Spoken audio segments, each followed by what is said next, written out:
Breaking news చూస్తున్నాం. ఆడవాళ్ళకే నా support అంటూ అన్వేష్ ఒక లేటెస్ట్ వీడియోను పెట్టాడు. ఆడవాళ్ళకే నా సపోర్ట్. ఆర్టీవీలో జరిగిన ఒక డిబేట్లో సంధ్యారెడ్డి చేసిన కామెంట్స్పై అన్వేష్ వీడియోను రిలీజ్ చేశాడు. ఆర్టీవీ డిబేట్కి సంబంధించిన వీడియోను ఎక్స్ప్లెయిన్ చేస్తూ చూపిస్తూ ఇటు అనసూయ చిన్మయ్కి నేను సపోర్ట్ చేస్తున్నాను. సంధ్యారెడ్డి కామెంట్లను తప్పుపట్టాడు అన్వేష్. సంధ్యారెడ్డి అబ్బాయిలకు సపోర్ట్ చేయడం కరెక్టే కాదు. అసలు సంధ్యారెడ్డి మాటలు అబ్బాయిలను రెచ్చగొట్టేలా ఉన్నాయి.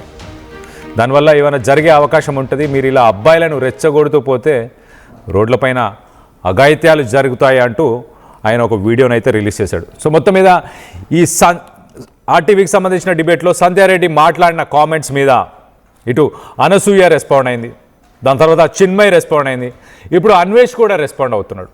అన్వేష్ కూడా రెస్పాండ్ అవుతూ సంధ్యారెడ్డి కామెంట్స్ని వ్యతిరేకిస్తున్నాడు, కరెక్ట్ కాదని చెప్తున్నాడు. మనం చూడొచ్చు ఆ వీడియోలో మెన్షన్ చేస్తూ తప్పు మాట్లాడారు, మీరు ఇలా చేసుకుంటూ పోతే అబ్బాయిలు ఇంకా రెచ్చిపోతారు అంటూ కూడా చెప్పుకొచ్చే ప్రయత్నం చేశాడు. దీని మీద ఆర్టీవీ సంధ్యారెడ్డిని సంప్రదించింది. సంధ్యారెడ్డిని తన వర్జన్ దీనికి సంబంధించి తను ఏమంటారు అని మాట్లాడితే, తను ఇది ఒక నేషనల్ ఇష్యూ కాదు, ఒక నేషనల్ ఇంట్రెస్ట్ కాదు కదా, దీని గురించి ఇంత డిస్కషన్, ఇంత రాద్ధాంతం ఎందుకు చేస్తున్నారు, నేను దీని మీద ఖచ్చితంగా మాట్లాడతాను, దీనికి సంబంధించి నేను ఒక వీడియోని కూడా రిలీజ్ చేస్తాను అంటూ ఆయన చెప్పుకొచ్చారు. సో మొత్తం మీద డిబేట్ మళ్ళీ మొదటికి వచ్చింది. ఇటు సంధ్యారెడ్డి చేసిన కామెంట్స్ని, దాని తర్వాత ఇటు అనసూయ, చిన్మయ్, అన్వేష్ వీళ్ళు చేసిన కామెంట్స్లో మీరు ఎవరిని సపోర్ట్ చేస్తారు? అసలు సంధ్యారెడ్డి చేసిన కామెంట్స్, ఆ కాంటెక్స్ట్ మీకు అర్థమైందా? ఒక్కసారి అసలు ఆయన ఏం మాట్లాడిందో ఒకసారి విందామా? నువ్వు వాడిని అన్నా నువ్వు అనుకున్నప్పుడు వానికి రైట్ ఉంది. వాడు దానికి దమ్ము ధైర్యం ఉంటే ఆఫ్ బట్టలు వేసుకొని సెక్యూరిటీ లేకుండా రమ్మనండి. వినండి ఒక్క నిమిషం. వచ్చినప్పుడు నేను కూడా దానికి రైట్ అంటండి, నేను పోతాను. ఇంకొకటి ఏం మాట్లాడుతుంది, నేను మా హస్బెండ్కి మాత్రమే వైఫ్ని అండి, నేను ఇలా వేసుకుంటా అండి, వాడికి ఏం ఫీలింగ్ రావద్దంటది.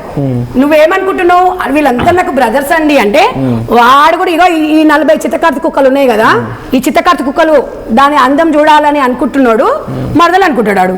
చెల్లని ఎందుకు అనుకుంటాడు? ఇప్పుడు నువ్వు వాడిని అన్నా నువ్వు అనుకున్నప్పుడు వానికి రైట్ ఉంది. వాడు మర్దలు అనుకుంటాడు, అది వాడికి రైట్ ఉంటుంది. మర్దలు అనుకుంటాడు, ప్రియురాలు అనుకుంటాడు, గర్ల్ ఫ్రెండ్ అనుకుంటాడు, ఇంకేదో ఊహించుకుంటాడు. అడిగే రైట్ ఎక్కడిది? మళ్ళీ వాడు ఇలా అన్నాడని మళ్ళీ ఎక్కడికి వస్తారు? మీరు కోర్టుల దగ్గరకు వస్తారు, పోలీస్ స్టేషన్ దగ్గరకు వస్తారు. వాడు రేప్ చేస్తే రేప్ చేయించుకోవాలి, మూసుకోవాలి, ఇంట్లోకి వస్తావాలి. మళ్ళీ పోలీస్ స్టేషన్లకు వచ్చిండ్రే అనుకోండి, బట్టలిపి కాదు, ఆ సగం బట్టలు కూడా ఇప్పి గుడ్డలిపి, బట్టలు ఒకటే ప్రొటెక్షన్ కాదు, దానికి దమ్ము ధైర్యం ఉంటే ఆఫ్ బట్టలు. రైట్. మొత్తానికి తను మాట్లాడిన కాంటాక్ట్స్ వేరు. మీరు ఒకరిని బ్రదర్గా మీరు గుర్తిస్తారు, మీరు ఆలోచిస్తారు, మీరు వాళ్ళని అలా పలకరిస్తారు, కానీ వాళ్ళ ఆలోచనలు వేరే రకంగా ఉండొచ్చు కదా అన్న ఉద్దేశంతోనైతే ఇటు సంధ్యారెడ్డి మాట్లాడింది చాలా క్లియర్గా. మీరు అన్నదమ్ములు అని అంటున్నారు అందరూ, కానీ వాడి మైండ్లో ఏముందో, వాడి బుర్రలో ఏముందో అలాంటి ఆలోచించుకోవాలి కదా అన్న ఉద్దేశంతో ఇక్కడ సంధ్యారెడ్డి మాట్లాడినట్టు చాలా క్లియర్గా తెలుస్తుంది. కానీ ఇది అబ్బాయిలను రెచ్చగొట్టేలాగా ఉంది అంటూ ఇటు అనసూయ మాట్లాడింది, దాని తర్వాత చిన్మయ్ మాట్లాడింది, ఇప్పుడు అన్వేష్ కూడా అదే మాట మాట్లాడుతున్నాడు. సో మొత్తం మీద ఇటు ఆయన మాట్లాడిన కాంటెక్స్ట్ తప్పనుకుంటున్నారా, లేకపోతే వీళ్ళు సపోర్ట్ చేస్తున్నాము మేము అని చెప్పేసి ఇటు అన్వేష్ అయితే సపోర్ట్ చేస్తున్నాను నేను చిన్మయ్కి, అనసూయకి అంటూ ఆ వీడియో అయితే రిలీజ్ చేశాడు. సో మొత్తం మీద దీని గురించి మరింత ఇన్ఫర్మేషన్ తీసుకునే ప్రయత్నం చేద్దాం. మా ప్రతినిధి రవిచంద్ర ఉన్నారు, రవిచంద్రతో మాట్లాడి తెలుసుకునే ప్రయత్నం చేద్దాం. రవిచంద్ర, చెప్పండి, అసలు ఇటు సంధ్యారెడ్డి చేసిన కామెంట్స్ని అన్వేష్ తప్పుపడుతున్నాడు, ఇటు అనసూయ, చిన్మయ్ వీళ్ళందరికీ కూడా సపోర్ట్ చేస్తున్నాడు అనుకోవాలా? కళ్యాణ్, శివాజీ చేసిన వివాదాస్పద వ్యాఖ్యల నేపథ్యంలో ఆ వివాదం అయితే ఇప్పటికి కూడా ఆరని మంటలాగా అలాగా కొనసాగుతూనే ఉంది. అయితే శివాజీ చేసిన వ్యాఖ్యలకి ఆయన సారీ చెప్పడం జరిగింది, బహిరంగ క్షమాపణ చెప్పాడు, ఉమెన్స్ కమిషన్కి వెళ్ళి అక్కడ కూడా వాళ్ళకి సారీ చెప్పొచ్చాడు. తను దాదాపుగా దీని నుంచి డీవియేట్ అయిపోయాడు. ఈ వివాదంలో నుంచి పక్కకి వెళ్ళిపోయినప్పటికి కూడా ఈ వివాదంలో జోక్యం చేసుకున్న అనసూయ కావచ్చు, చిన్మయి కావచ్చు, అలాగే ఇతర మహిళా సంఘాల నేతలు కావచ్చు, మహిళా ప్రతినిధులు కావచ్చు, ఇది ఆరని మంటలాగా అలాగా కొనసాగుతూనే ఉంది. సో సంధ్యారెడ్డి చేసిన వ్యాఖ్యల్ని అనసూయ తప్పుపట్టారు, అలాగే చిన్మయి కూడా తప్పుపట్టారు.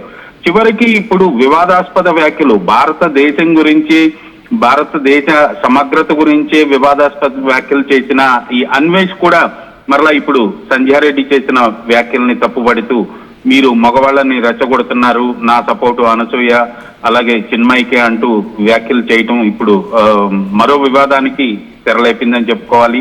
ఖచ్చితంగా సంధ్యారెడ్డి చేసిన వ్యాఖ్యల్ని రకరకాలుగా ఎవరికి తోచిన విధంగా వాళ్ళు అర్థం చేసుకుంటున్నారు, వాళ్ళు రిసీవ్ చేసుకుంటున్నారు. అలాగే చిన్మయి కావచ్చు, అనసూయ కావచ్చు, వాళ్ళు పెడుతున్న పోస్టులు కావచ్చు, వాళ్ళు చేస్తున్న వ్యాఖ్యలు కావచ్చు, అది కూడా అటు ప్రో ఉంటున్నాయి, ఇటు నెగటివ్ ఉంటున్నాయి. సో ఈ వివాదం అయితే ఇంకా అలాగా కొనసాగుతూనే ఉంది. ఒకరిని ఒకరు రెచ్చగొట్టుకుంటున్నారు, ఒకరిపై ఒకరు విమర్శలు చేసుకుంటున్నారు. ఇది ఒక ఆరని రావణ కాష్టం లాగా తయారైపోయింది కళ్యాణ్. అయితే రవిచంద్ర, మనం గమనించాల్సిన విషయం ఏంటంటే, ఇది మీరు అన్నట్టు శివాజీ చేసిన కొన్ని కామెంట్స్ దగ్గర నుంచి మొదలైంది, కానీ ప్రస్తుతం ఇది చాలా పర్సనల్గా వెళ్తుంది. ఇప్పుడు ఒకరినొకరు నువ్వు బిక్నీ వేసుకుంటున్నావు, నీ పక్కన నీ భర్త ఉన్నా కూడా, లేకపోతే ఇతర వ్యక్తులు ఉన్నా కూడా అంటూ ఒకరినొకరు పరస్పరం, it's more of personal attack. Actual issue ఏంటి? మహిళలని గౌరవించడానికి గురించి వచ్చిన ఇష్యూ, మహిళలు వేసుకునే బట్టల గురించి కావచ్చు, మహిళలని వాళ్ళని అడ్రస్ చేసే పదాల గురించి కావచ్చు, వీటి గురించి స్టార్ట్ అయిన ఇష్యూ. ఒక రకంగా ఇదంతా పర్సనల్గా వెళ్తున్నారు అనుకోవచ్చా? ఇటు సంధ్యారాణి కావచ్చు, సంధ్యారెడ్డి కావచ్చు, లేకపోతే అనసూయ కావచ్చు, చిన్మయి కావచ్చు, అలాగే అన్వేష్ కావచ్చు, వాళ్ళ పర్సనల్ లైఫ్లో వాళ్ళు ఏం చేస్తున్నారు అన్న విషయాలను బయటికి తీసి వాటి మీద చర్చిస్తున్నారా? ఖచ్చితంగా ఇది ఒక మహిళల భద్రత గురించి లేదా మహిళల డ్రెస్ సెన్స్ గురించి మొదలైన ఈ వివాదం ఇది వ్యక్తిగతంగా అయిపోయింది. దాదాపుగా పర్సనల్ గా తీసుకున్నారు. ఇందులో ఎవరైతే ఇన్వాల్వ్ అయ్యారో, ఎవరైతే వ్యాఖ్యల పట్ల రియాక్ట్ అయ్యారో వాళ్ళ వ్యక్తిగత ఇష్యూకి అయిపోయింది. వాళ్ళ వ్యక్తిగతాన్ని బయటకు తీయటం, వాళ్ళని వ్యక్తిగతంగా విమర్శించే స్థాయికి దిగజారిపోయిందని చెప్పుకోవాలి. ఖచ్చితంగా ఇది ఒక మంచి బ్రాడ్ మైండ్ తో మాట్లాడాల్సిన మాటలు కాస్త ఇప్పుడు పర్సనల్ అయిపోయాయి. వాళ్ళ వ్యక్తిగత దుస్తుల గురించి, వాళ్ళ వ్యక్తిగత కుటుంబ విషయాల గురించి కూడా చర్చించుకునే స్థాయికి దిగజారిపోయారు. ఇది ఖచ్చితంగా మంచి పరిణామం అయితే కాదు. దీనిపై మరొకసారి ఈ స్పందించే వ్యక్తులు ఎవరైతే ఉన్నారో బోత్ సైడ్స్ వాళ్ళందరూ కూడా ఒకసారి పునరాలోచించుకోవాలి. ఖచ్చితంగా దీనికి ఒక ఫుల్ స్టాప్ పెడితే మంచిదని కూడా చాలా మంది భావిస్తున్నారు. సో ఎందుకంటే ఇది రోజు రోజుకి కూడా దిగజారిపోయి చాలా వ్యక్తిగతంగా కుటుంబ సభ్యుల్ని, అలాగే పిల్లల్ని, భర్తల్ని, భార్యల్ని వీళ్ళందరినీ కూడా ఇన్వాల్వ్ చేసి వాళ్ళను కూడా మానసికంగా హింసించే స్థితికి దిగజారిపోయింది ఈ డిబేట్ అనేది. ఖచ్చితంగా దీనిపై ఒక నిర్ణయం తీసుకొని దీనికి ఒక ఫుల్ స్టాప్ పెడితే బాగుంటుంది అనేది చాలా మంది అభిప్రాయపడుతున్నారు Kalyan. Right Ravichandra, thanks for the latest update. మొత్తం మీద ఇటు సంధ్యారెడ్డి చేసిన కామెంట్స్ మీద ఇటు అన్వేష్ రెస్పాండ్ అవుతూ, నేనైతే మీరు చేసిన కామెంట్స్ని నేను సపోర్ట్ చేయట్లేదు, మీరు చేసిన కామెంట్స్ వల్ల అబ్బాయిలు రెచ్చిపోయే అవకాశం ఉంటుంది, వాళ్ళని రెచ్చగొట్టేలాగా ఉన్నాయి మీరు చేసిన కామెంట్స్ అంటూ ఆయన చెప్పుకొచ్చాడు. అలాగే రోడ్లపైన అఘాయిత్యాలు జరిగే అవకాశాలు కూడా ఉన్నాయి అంటూ ఇటు అన్వేష్ అయితే సెన్సేషనల్ కామెంట్స్ చేస్తున్నాడు. ఎట్ ద సేమ్ టైం ఇటు నా సపోర్ట్ అయితే ఇటు అనసూయతో దాంతోపాటు చిన్మయ్ చేసిన స్టేట్మెంట్స్ వీటిని నేను సపోర్ట్ చేస్తున్నానంటూ కూడా ఆయన చెప్పుకొచ్చే ప్రయత్నం చేశాడు. సో మొత్తం మీద వివాదం అయితే ఒక దగ్గర స్టార్ట్ అయింది. ఇటు శివాజీ చేసిన కామెంట్స్ దగ్గర స్టార్ట్ అయిన తర్వాత మెల్లిగా అది personal vendetta, personal vengeance, personal attacking చేసుకునే స్థాయికి వెళ్ళిపోయింది. సో ఇప్పుడు ప్రస్తుతానికి మరి ఇటు సంధ్యారెడ్డిని కూడా మేము సంప్రదించాము. సంధ్యారెడ్డిని కూడా దీనిపై స్పందించమని అడిగితే నేను ఒక వీడియోని కూడా రిలీజ్ చేయబోతున్నాను, ఖచ్చితంగా మాట్లాడతాను, కానీ దీనికంతా నేషనల్ ఇంపార్టెన్స్, నేషనల్ ఎమర్జెన్సీ లెవెల్లో ఉన్న ఇంపార్టెన్స్ ఏం లేదు, ఈ వివాదాన్ని ఇంకా సాగతీయకూడదు అంటూ ఆమె కూడా స్పందించారు. సో ఆమె కూడా ఒక వీడియోని కూడా రిలీజ్ చేయబోతున్నాడు. సో మొత్తం మీద మహిళల్ని గౌరవించడం అంటే మహిళలు వేసుకునే బట్టలను చూసి గౌరవించాలా, లేకపోతే వాళ్ళ అభిప్రాయాలకు గౌరవించాలా, వాళ్ళ పర్సనల్ ఫీలింగ్స్ కానీ పర్సనల్ డెసిషన్స్ని గౌరవించాలా? దీని మీద మీ అభిప్రాయాలు ఏంటి? మీరేమనుకుంటున్నారు? ఇటు అన్వేష్ చేసిన కామెంట్స్ కానీ, ఇటు సంధ్యారెడ్డి చేసిన కామెంట్స్ కానీ, సంధ్యారెడ్డి ఏ కామెంట్స్ని ఏ కాంటెక్స్లో చేసిందని మీకు ఎలా అర్థమైంది? దానికి సంబంధించి మీ వివరాలు, దానికి సంబంధించి మీ అభిప్రాయాలు ఏంటి అనేది కింద కామెంట్ రూపంలో తెలియపరచండి. ఒక్కసారి అలాగే సంధ్యారెడ్డి మాట్లాడిన మాటలు ఒక్కసారి వినే ప్రయత్నం చేద్దాం. ఆమె మాట్లాడిన మాటలు ఏంటి, ఆ కాంటెక్స్ట్ ఏంటి, అది తప్పుగా వెళ్ళిందా ఏమైనా, ఇటు మహిళలని కించపరిచేలా ఉందా, అబ్బాయిలని రెచ్చగొట్టేలాగా ఉందా, ఎలా ఉంది, మీ అభిప్రాయాలు ఏంటి అనేది కింద కామెంట్ రూపంలో తెలియపరచండి. మరదలు అనుకుంటాడు, చెల్లని ఎందుకు అనుకుంటాడు? ఇప్పుడు నువ్వు వాని అన్న నువ్వు అనుకున్నప్పుడు వానికి రైట్ ఉంది. వాడు మర్దలు అనుకుంటాడు, అది వాడికి రైట్ ఉంటది. మర్దలు అనుకుంటాడు, ప్రియురాలు అనుకుంటాడు, గర్ల్ ఫ్రెండ్ అనుకుంటాడు, ఇంకేదో ఊహించుకుంటాడు. వాడు అడిగే రైట్ ఎక్కడిది? మళ్ళీ వాడు ఇలా అన్నాడని మళ్ళీ ఎక్కడికి వస్తారు మీరు? కోర్టుల దగ్గరకు వస్తారు, పోలీస్ స్టేషన్ దగ్గరకు వస్తారు. వాడు రేప్ చేస్తే రేప్ చేయించుకోవాలి, మూసుకోవాలి, ఇంట్లో కూర్చోవాలి. మళ్ళీ పోలీస్ స్టేషన్లకు వచ్చిండ్రే అనుకోండి. నగల సామ్రాజ్యం పెద్దది.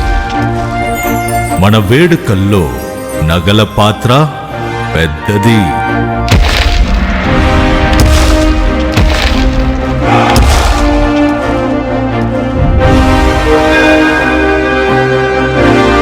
నగల్లో మన సంప్రదాయం అది పెద్దది.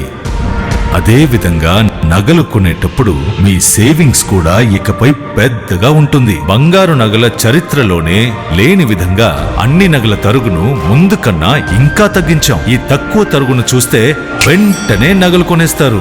డైమండ్ జ్యువెలరీ ధరలు కూడా పెద్ద లెవెల్లో తగ్గించాం.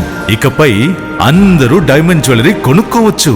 ఏ ఆఫర్లోనూ పక్కదారి పట్టకండి.